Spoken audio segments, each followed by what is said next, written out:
আসসালামু আলাইকুম এভরিওয়ান, কেমন আছেন সবাই? আশা করি ভালো আছেন।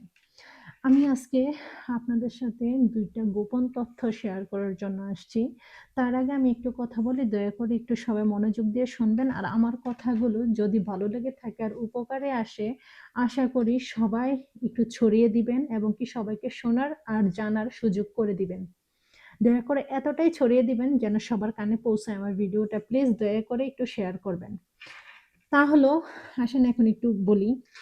সেটা হলো, আমরা সচেতন নাগরিক ছাড়া বাকি যারা আছে সবাই চায় বিএনপি ক্ষমতায় আসুক।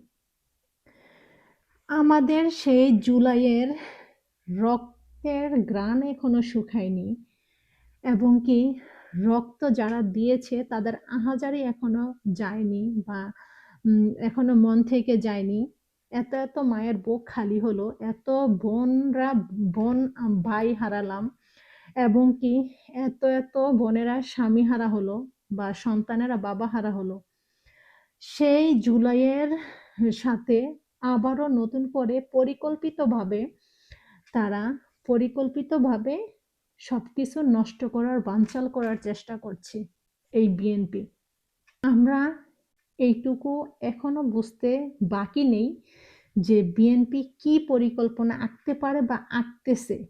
দয়া করে আপনারা আমার কথাগুলো একটু ছড়িয়ে দিন আর সাপোর্ট করুন। এখন আসেন গোপন তথ্য দেই। সেটা হলো, ১ নাম্বার, আমাদের অন্তর্বর্তীকালীন সরকার সে নিজেও চায় বিএনপি ক্ষমতায় আসুক। যদি তা না হবে, তাহলে প্রথম দিন যখন তারেক রহমান বাংলাদেশে আসলো, তখন তাকে কি দরকার ছিল এত প্রটোকল দেওয়ার? ডিফেন্সের সব লোক রাস্তায় ওদের নামিয়ে দিয়েছে। সে এটা করে ও এটা করে সে এটাই বুঝাইতে চাইলো যে, তারেক রহমান এগিয়ে যাও, তোমাদের সাথে আমরা আছি। অন্যায় করো, যাই করো, তোমাদের সাথে সরকার প্লাস সরকারি লোক, ডিফেন্সের যত লোক আছে আমরা সবাই তোমার পাশে আছি। না হয়তো এত প্রটোকল দেওয়ার তারেক রহমানকে কোনো প্রয়োজন ছিল না। কে সে? ১৭ বছর পরে আইসা সে এত সুবিধা পাবে? সে কে? ১৭ বছর তার কোনো তো ধোঁয়াই ছিল না, ছায়াই ছিল না। এখন আসেন দ্বিতীয় তথ্যটা দেই। সেটা হলো, ডিফেন্সের সব লোক চায় তারেক রহমান আসুক। তা না হলে ওদের বিপদ। বিপদ কেন? ওরা জানে যে তারেক রহমান আসলে তাদের পকেট সেই কুত্তা শেখ হাসিনার আমলের মতন তাদের পকেট গরম থাকবে, চাঁদাবাজির পকেট গরম থাকবে, নেতা নেত্রীদের সবকিছু গরম থাকবে। আর যদি বিএনপি ব্যতীত অন্য কোনো দল আসে, তাহলে ওদের কপালে দুর্গতি আছে, ওদের পকেট গরম হবে না। তার জন্য ডিফেন্সের যত লোক আছে, পত্রিকা, সাংবাদিক এবং কি টিভি চ্যানেল যতগুলো আছে, সবাই চায় বিএনপি আসুক। না হয়তো তাদের এই চাঁদাবাজ যত যা আছে সব বিএনপি সাপোর্ট করতেছে এবং কি তারা প্ল্যানিং করতেছে। তো সেই ক্ষেত্রে আমরা জনগণরা দয়া করে ভয় পাবো না, সঠিক পথে এগিয়ে যাব। সঠিক বুঝ যেন আল্লাহ আমাদেরকে ধারণ করার ক্ষমতা দেয়, সেই দোয়াই করব।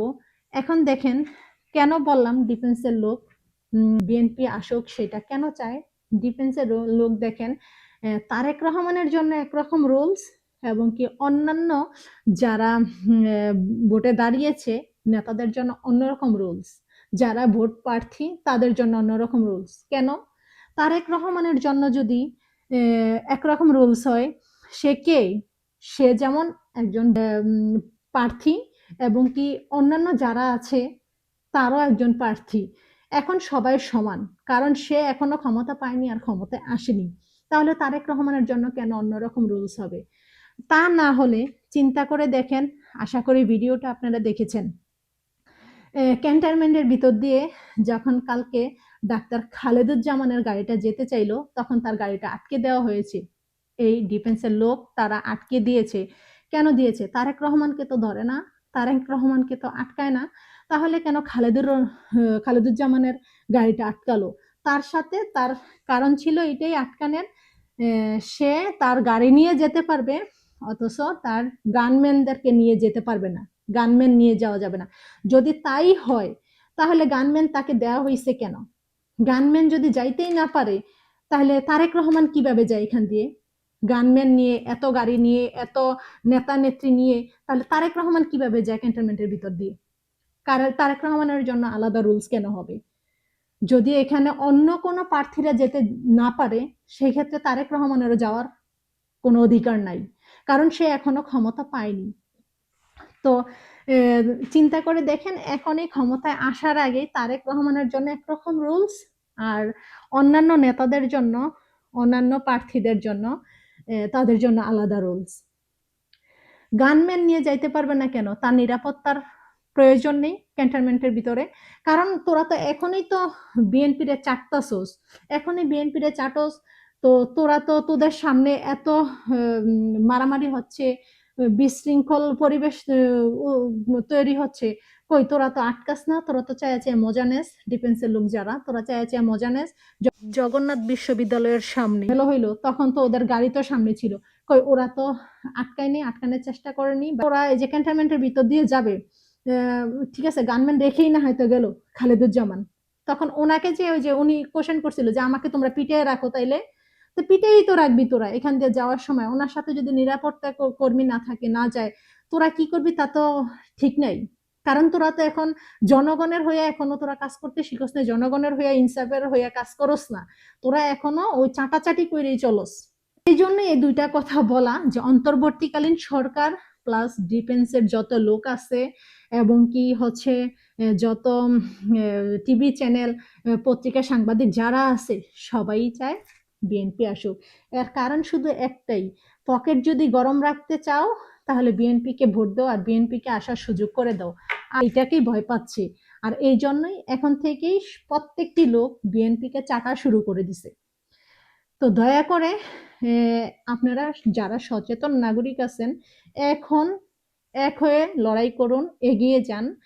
আর আমরা বিএনপি, জানি না ওরা 100% শিওর, যদি নাকি কোনো রকমের উচ্ছৃঙ্খল বা কোনো রকমের ফাইজলামি না করে ভোট কেন্দ্রে, বা ভোট কেন্দ্র দখল না করে, ওরা আসা কিছুতেই সম্ভব না, 100% শিওর।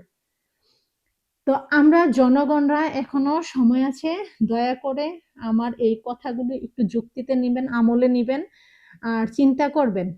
বিএনপি আসার আগেই কিন্তু অনেক রকমের ওদের রূপ দেখা যাচ্ছে, দাদাবাজি, তারপরে কি উচ্ছৃঙ্খল বাজেভাবে কথা ওদের, তারপরে ধর্ষণ, ওই 5 সন্তানের জননীকে ধর্ষণ। তো এগুলো কি ওদের কাজ কারবার? এখনই যদি ওদের এই রূপ হয়, চিন্তা করে দেখেন তাদের ক্ষমতায় আসার পরে কি রূপ হইতে পারে। জন্য বলি, দয়া করে আমার কথাগুলো ছড়িয়ে দেন, এবং কি আমলে নেওয়ার চেষ্টা করেন দয়া করে প্লিজ।